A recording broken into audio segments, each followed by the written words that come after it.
எப்போதும் போல நம்ம ஆரோக்கியத்தை பற்றியும் உணவு பற்றியும் நிறைய சந்தேகங்களை கேட்டு தெரிஞ்சுக்கிறோம். கற்பகவல்லி, வணக்கம் கற்பகவல்லி. வணக்கம் மேம். கொழுப்பை குறைக்கும் உணவுகள் அப்படின்னு ஏதாவது இருக்கா? ஃபேட் பர்னர் ஃபுட்ஸ் அப்படின்னு சொல்லுவாங்க. அதுக்காக ஏதாவது ஃபுட்ஸ் ஹெல்ப்ஃபுல்லாக இருக்குமா? இந்த மாதிரி விஷயம் ஷேர் பண்ணால் நல்லா இருக்கும்னு நினைக்கிறேன். ஓகே, பேசலாம் மேம்.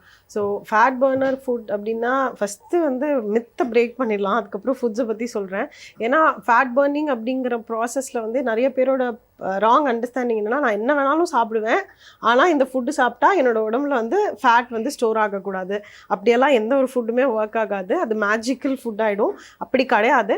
ஃபேட் பர்னர்ஸ் நேச்சுரலாக ஃபுட்டில் இருக்குது. நிறையா ஃபுட் நேச்சுரலாக பாடியில் ஃபேட் பர்ன் பண்ணுறதுக்கு கண்டிப்பாக ஹெல்ப் பண்ணுது. பட் சில ஃபுட்ஸ் அடிஷ்னல் மெட்டபாலிசம் பூஸ்டர்ஸ்ன்னு சொல்லுவாங்க. ஸ்ட்ரெயிட்டாக போய் ஃபேட்டை பர்ன் பண்ணுறதுக்கு ஹெல்ப் பண்ணலனாலும் ஏதோ ஒரு வகையில் மெட்டபாலிசம் பூஸ்ட் பண்ணிவிட்டு அது மூலியமாக ஃபேட்டை பர்ன் பண்ணுறதுக்கு ஹெல்ப் பண்ணுது. நிறையா ப்ரோட்டீன், ஃபைபர் இதெல்லாமே. இப்போ அதனால தான் பொதுவாகவே வெயிட் லாஸ் இருக்கணும் அப்படின்னா ப்ரோட்டீன் நிறையா எடுத்துக்கோங்க, ஃபைபர் நிறையா எடுத்துக்கோங்கன்னு சொல்கிறதுக்கான ரீசனே ஃபேட் பர்னிங் அப்படிங்கிற ஒரு ப்ராசஸ்க்கு இதெல்லாம் ஹெல்ப் பண்ணும் அப்படிங்கிறதுனால தான்.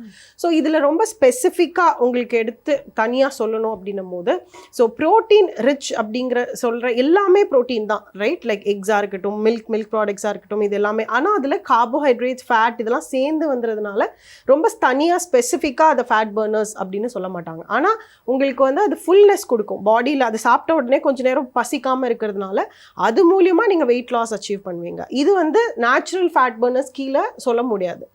இதே நீங்கள் தனியாக ஒரு சில ப்ரோட்டீனில் அமைனோ ஆசிட் எடுத்துக்கிட்டிங்கன்னா எல் கார்னிடைன்னு சொல்லுவாங்க. இதை தனியாக அதை மட்டும் எடுக்கும் போது ஸ்ட்ரெயிட்டாகவே பாடிக்குள்ளே போய் ஃபேட் பர்னிங் அப்படிங்கிற ப்ராசஸை அதை பண்ணும். ஸோ இது சப்ளிமெண்ட்ஸாக தான் கிடைக்கும். ஸோ இந்த மாதிரி எல்லாம் இல்லாமல் நேச்சுரலாக அப்படின்னு கவர் பண்ணோம் அப்படின்னு எடுத்திங்கன்னா க்ரீன் டீ சொல்லலாம் மேம். நேச்சுரலாகவே அதில் இருக்கிற ஆன்டி ஆக்சிடென்ட்ஸ் பாடியில் போய் உங்களோட ஸ்ட்ரெயிட்டாகவே உங்கள் ஃபேட்டை பர்ன் பண்ணுறதுக்கு ஹெல்ப் பண்ணுது. ஸோ க்ரீன் டீ, ஊலாங் டீன்னு சொல்லுவாங்க, ரொம்ப காமனாக இப்போ கிடைக்க ஆரம்பிச்சிச்சு. இதெல்லாமே பாலில் மிக்ஸ் பண்ணுறதில்ல, ஜஸ்ட் வாட்டர் டீஸ் தான். இதில் நீங்கள் லெமன், சினமன்னா பட்டை இதெல்லாம் மிக்ஸ் பண்ணிங்கன்னா இன்னும் கொஞ்சம் அடிஷ்னலாக இதெல்லாம் ஃபேட் பர்னர்ஸ். லெமனும் ஒரு தனியாக ஒரு ஃபேட் பர்னர் தான், சினமனும் ஒரு தனியாக ஒரு ஃபேட் பர்னர். இதெல்லாம் எக்ஸ்ட்ராவாக அதோடு சேர்த்து சாப்பிடும்போது இன்னும் ஃபேட் பர்னிங்ன்ற ப்ராசஸ் நல்லாவே நடக்கும் பாடியில். ஸோ இதை எப்படி எடுத்துக்கணும் அப்படிங்கிறதையும் பார்க்கணும்.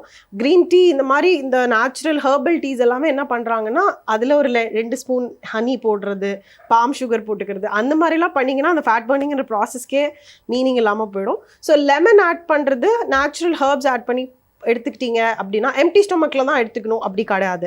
ஸோ மிட் மார்னிங் டைமில், லஞ்சுக்கு அப்புறம், முன்னாடி இந்த மாதிரி டைமில் எடுத்துக்கிட்டீங்க அப்படின்னா ஃபேட் பர்னிங்ன்ற ப்ராசஸ் ரொம்ப நல்லா நடக்கும். நாங்கள் எப்படி ரெக்கமெண்ட் பண்ணுவோம்னா, இந்த மாதிரி டீஸை சாப்பிட்றதுக்கு ஒரு 1/2 அன் ஹவருக்கு முன்னாடி எடுத்துக்கும் போது அந்த ப்ராசஸ் நல்லா பூஸ்ட் ஆகும். ஸோ ஃபேட் பர்னிங்ன்ற ப்ராசஸ் நல்லாவே நடக்கும். இது இல்லாமல் இன்னும் சில ஃபுட்ஸ் சொல்லணும் அப்படின்னா பெர்ரீஸ் மேம். அதில் நம்ம ஊரில் கிடைக்கிற ஆம்லா, விச் இஸ் கூஸ்பெரி, நெல்லிக்காய். ஸோ இது ரொம்பவே நல்ல ஒரு ஃபேட் பர்னர்னு சொல்லலாம். மற்றபடி சில ஃப்ரூட்ஸ் அப்படின்னும் போது ஒரு ஸ்பெசிஃபிக்கான ஃப்ரூட்டுன்னு சொல்லுவேன்னா பைனாப்பிள் சொல்லுவோம். ஏன்னா அதில் ப்ரோமிலின் அப்படிங்கிற ஒரு கண்டென்ட் இருக்குது, என்சைம் இருக்குது. ஸோ இது நேச்சுரலாகவே பாடியில் ஃபேட் பர்னிங் அப்படிங்கிற ப்ராசஸை இன்க்ரீஸ் பண்ணுது. ஸோ பைனாப்பிளை ரொம்ப ரெகுலராக அட்லீஸ்ட் எவ்ரிடே நீங்கள் கூட கன்சியூம் பண்ணலாம். பாடிக்கு சூட் ஆச்சு அப்படின்னா அதுவுமே நல்ல ஒரு ஃபேட் பர்னர். இதை தாண்டி அடிஷ்னலாக நீங்கள் சொல்கிற அந்த protein rich foods, fibre rich foods எல்லாம் கம்ப்ளீட்டாக எடுத்துக்கிட்டோம் அப்படின்னா ஃபேட் பர்னிங்ன்ற ப்ராசஸை ஈஸியாக அச்சீவ் பண்ணலாம். இது இல்லாமல் சப்ளிமெண்ட்ஸ் நிறையா எடுத்துக்கிறாங்க. பட் கண்டிப்பாக ஒரு இது பேசுகிறதுனால அப்படியே அதே ஆட் பண்ணி சொல்லிடுறேன், ஃபேட் பர்னர்ஸை சப்ளிமெண்ட்ஸாக எடுத்துக்கிறது முடிஞ்ச அளவுக்கு அவாய்ட் பண்ணுங்கள். ஏன்னா அது ரொம்ப ரொம்ப கார்சினோஜெனிக். அதில் இருக்கிற கண்டென்ட் மட்டும் இல்லை, அது கூட மற்ற சப்ஸ்டன்ஸ் போட்டு தான் அது உங்களுக்கு ஃபேட் பர்னிங்ன்ற ப்ராசஸ்க்கு கொடுக்குறாங்க.